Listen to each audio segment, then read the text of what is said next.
आज की प्रेरक कहानी कर्मा पर आधारित है। यह कहानी है दो भाइयों की, एक बड़ा भाई और एक छोटा भाई, जो दोनों स्वभाव से बिल्कुल विपरीत थे। बड़ा भाई मानता था कि लोगों की मदद करनी चाहिए, सेवा भाव रखना चाहिए, सबसे अच्छे से पेश आना चाहिए, जब जब मौका मिले दान देना चाहिए। छोटा भाई मानता था कि जीवन एक ही बार मिलता है, इसलिए उसे खुलकर जीना चाहिए, जो भी मन हो वह करना चाहिए। नशा हो, डांस बार जाना हो या और कुछ भी जिससे खुशी मिले, वह हर काम करना चाहिए। दोनों भाई अपनी अपनी मान्यताओं के हिसाब से अपना जीवन व्यतीत कर रहे थे। बड़ा भाई जो भी कमाता उसमें बड़ी मुश्किल से उसका गुजारा हो पाता था, क्योंकि वह जब भी मौका मिलता दूसरों की मदद करता था। वो सत्संग सुनने जाता था, मेडिटेशन करता, वो जितना हो सके उतना सादा जीवन जीने की कोशिश करता। छोटा भाई गलत रास्ते और गलत तरीके से ज़्यादा धन कमाता और अपनी हर इच्छा पूरी करता। दारू सिगरेट पीता, नाचने वालियों के पास जाता, जितना संभव हो उतना ऐश करता। बड़ा भाई अक्सर अपने भाई को समझाने की कोशिश करता कि वह अपने जीने का तरीका बदल दे। वो जो कुछ कर रहा है उसे अच्छे कर्म नहीं हैं, लेकिन छोटा भाई उसकी एक न सुनता और उल्टा बड़े भाई को ही अपना जीने का तरीका बदल देने के लिए कहता। वे दोनों एक दूसरे की बात माने बिना अपने अपने तरीके से जिंदगी जीते रहे। एक दिन बड़े भाई को घर लौटते वक्त रास्ते में चप्पल में कील घुस गई, जो चप्पल को चीरते हुए उसके पैर में घुस गई। उसे बड़ा दर्द हुआ। दर्द इतना ज़्यादा था कि वह ठीक से चल भी नहीं पा रहा था, लेकिन फिर भी जैसे तैसे लंगड़ाते दर्द सहन करते अपने घर तक पहुंच गया। घर पहुंचने के बाद उससे बिल्कुल भी खड़ा नहीं हुआ जा रहा था।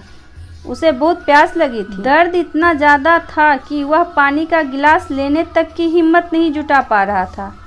इसलिए अब बड़ा भाई छोटे भाई के आने की राह देखने लगा। थोड़ी देर बाद छोटा भाई घर आया।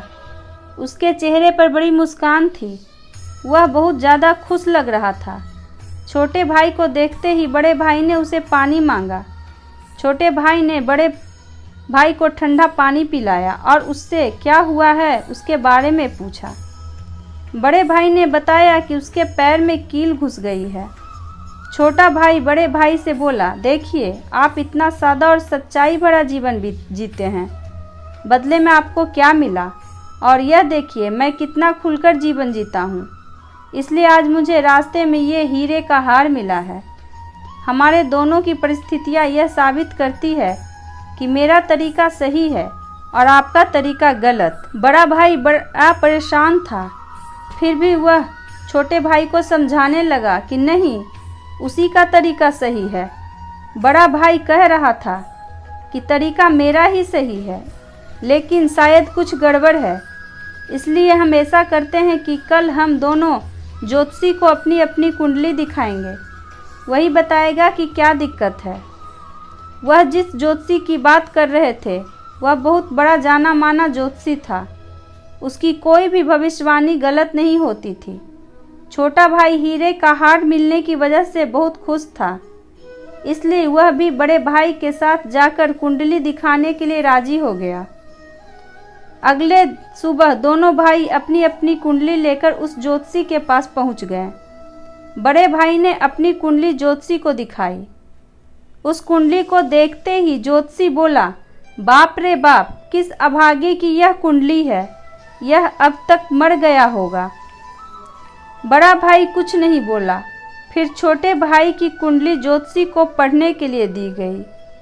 उसकी कुंडली देखते ही ज्योतिषी खुशी से बोल पड़ा, यह बहुत अच्छी कुंडली है, इसमें तो राजयोग लिखा है, यह जरूर अब तक मंत्री बन गया होगा। दोनों कुंडली दिखा देने के बाद दोनों भाइयों ने ज्योतिषी से कहा कि यह दोनों कुंडली उनकी है और आपकी भविष्यवाणी गलत है, क्योंकि न ही बड़ा भाई अब तक मरा है और न ही छोटा भाई मंत्री बना है। ज्योतिषी ने दोनों से कहा कि मैं कुंडली पढ़ने में गलत हो ही नहीं सकता। हाँ, अगर तुम्हारे कर्म कुछ ऐसे हो तो तुम्हारी कुंडली में लिखा बदल जरूर सकता है। ज्योतिषी ने पहले बड़े भाई से और बाद में छोटे भाई से उनके जीवन जीने का तरीका और वह कैसे कर्म करते हैं उसके बारे में विस्तार से जाना। ज्योतिषी ने दोनों को समझाते हुए कहा, मेरी पढ़ी हुई कुंडली गलत नहीं है।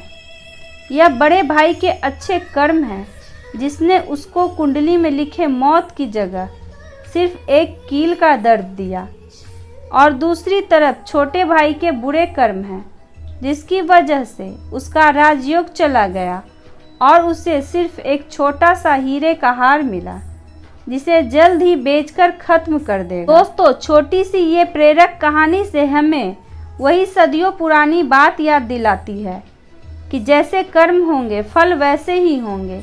अगर हमारा वर्तमान अच्छा या बुरा है तो वह हमारे पहले पुराने कर्मों की वजह से है, और हमारा भविष्य अच्छा या बुरा होगा वह हमारे वर्तमान के कर्मों के हिसाब से होगा। इसलिए हमेशा ध्यान रखें कि अच्छे कर्म करना न छोड़ें। तो दोस्तों, आपको हमारी कहानी कैसी लगी? अगर आपको हमारी कहानी अच्छी लगी तो हमारे चैनल को सब्सक्राइब और वीडियो को लाइक करें और बेल आइकन को ज़रूर दबाएं ताकि आपको अगली कहानी का नोटिफिकेशन मिलते रहे।